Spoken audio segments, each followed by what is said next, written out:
Welcome to Ghosted by the Machine, the podcast where job seekers break through the noise and the bots. 5 questions, 5 minutes, no filters, and no fluff. Just real stories from the front lines of the job hunt. I'm your host, Mark Lane, and today's guest is Jillian O'Malior, a fractional brand and marketing executive from Walnut Creek, California, who's currently looking for a role in employer brand and talent marketing. Welcome, Jillian, to the show. Thank you so much for having me. Well, it's a beautiful day out there. Hope you're having a good day out there in Southern California. Do me a favor. Tell us a little bit about yourself, who you are, what kind of work you're looking for, and how long have you been on the job hunt? Yeah, absolutely. So I'll start with how long I've been on the job hunt. I am about 9 days out from my 1-year anniversary of my layoff. So I'm at a year now that I have been unemployed. I have been in the brand and marketing space for about 16 years now. In the past 9 years, I've been very specifically focused on employer brand and talent marketing, and I really feel like I found my niche in all of that. So that is where I have been primarily looking, though I'm very open to internal comms and general brand and marketing and things that I have other experience in. So from your perspective, has AI helped or hurt your job search, and why? I think it's helped, but I use it pretty sparingly. Really, the way that I've used it is I've crafted a few different versions of my resume. I say a few, I think I'm at like over a dozen, quite frankly. I've crafted those myself, and then I've used AI to tighten up the language because I am a wordy gal. I use 50 words where 5 are necessary. And so in order to keep things a little more ATS friendly, I've used AI to do that. I've also used it to kind of match up to specific job roles to make sure that my resume is well mirroring whatever kind of the key elements of that job rec and that job description is.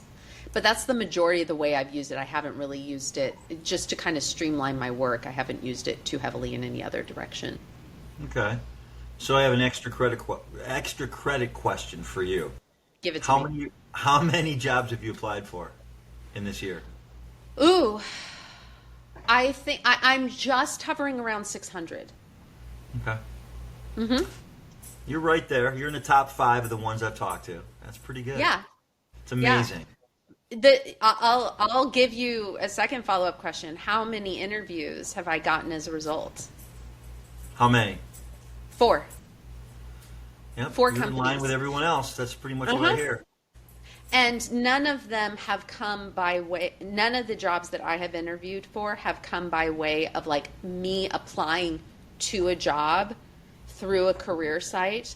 They have all come from people either in my network or like, for instance, a headhunter recruiter, an executive recruiter seeking me out. Those are the only way they've come through. Wow. So what would you consider your secret skill or superpower that doesn't always come through on those 600 applications or resumes you put out? Yeah, because I mean, resumes are just like, I think there's such an outdated way of understanding if someone is a good candidate.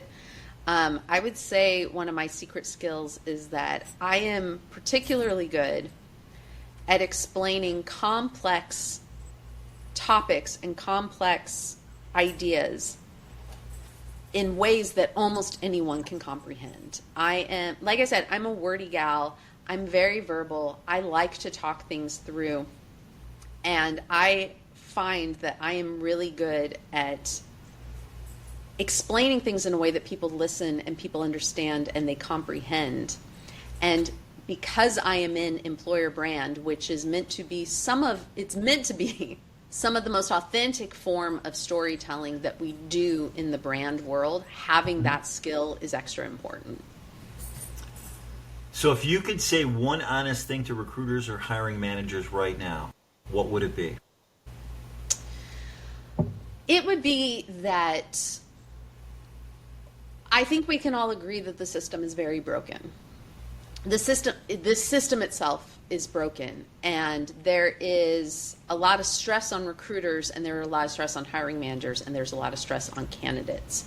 But the thing that I would ask them to remember is that their stress is about the ability to do their job and to do it in an efficient and an effective way. And the vast majority of candidates right now, their stress is on the fact that this is their survival. So many people are unemployed. So many people are in long-term unemployment, 6 months or more. And so while I completely understand the stress that recruiters go through, because that's where my experience was, these are the folks that I worked with, when you do too many rounds of interviews, when you ask too much of your candidates, when you ghost, when you delay, when you are unclear with what the process is, that comes down to the candidate a lot of time, their ability to just survive. They're waking up day to day saying, do I have enough money in my bank account to buy food? Am I going to get this job, or do I have to focus elsewhere? And so part of the stress of the candidates is the fact that this is genuine this is genuine life stuff.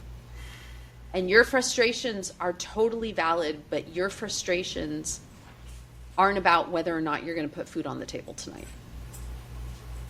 Well, despite all the challenges, what's keeping you hopeful right now? So I'm allowing myself to not necessarily be hopeful, because I think that's okay. Because I think a year into it, with the way that this has been, I would be lying if I said that I had hope. But that's okay, because my resilience doesn't have to come from hope. My resilience can come from just something that is innate in me. It comes from my sense of humor about what is going on here. It comes from the fact that I have been able to pivot myself a little bit and share my story. And a lot of what's driving me forward right now is that I have stopped caring about playing the game. I kind of just woke up one day, I would say like a month or so ago, and I went, you know what? Being the good corporate girl has not been working out for me. So what happens if I just stop? What happens if I'm just honest about what a mess this is, how difficult this is, how terrifying this is, how vulnerable I feel every single day as a single mom with no income in this home? And what if I just talk about that? And in doing that, that has propelled me, because that has resonated with people, and people are following me, and people are talking to me, and people are sharing their stories. And I think everyone is done with the toxic positivity. Everyone is done with hope core. Everyone is done with just like, woke up today and grind and 50 more applications, but one of them's going to be the thing. Yeah, it might not actually. And that sucks, but that's reality. And right. Reality is fine. We don't have to mask it with toxic positivity. We can just say, this sucks. This is hard. I don't know what I'm doing, but I'm still doing it. And that's all I got, folks. Yeah, you're speaking the language a lot of us are hearing. Mm-hmm. That's really why I started this podcast, because I've been sitting around going, what am I doing? Mm-hmm. My head hurts from beating against the wall. Yeah. Sometimes you have to make that change, and you have to look a different route, and that's what we're doing. And I really appreciate you being on today. Huge thank you for being on the show. Yeah, if you're hiring and know someone, I'll tell you right now, I just feel like this should just keep going, because this is a great conversation. but a huge thank you to Jillian for being with us today. If you're hiring and know someone who she should meet, check out their LinkedIn profile in the show notes. If you want to be on the podcast, email me, DM me, or comment on LinkedIn or our social platforms. We're always looking for real voices, just like Jillian's, in this ghost town of job search silence. This is Ghosted by the Machine. Let's make hiring human again. Thanks again, Jillian. Have a great day. Thank you so much, Mark. You too.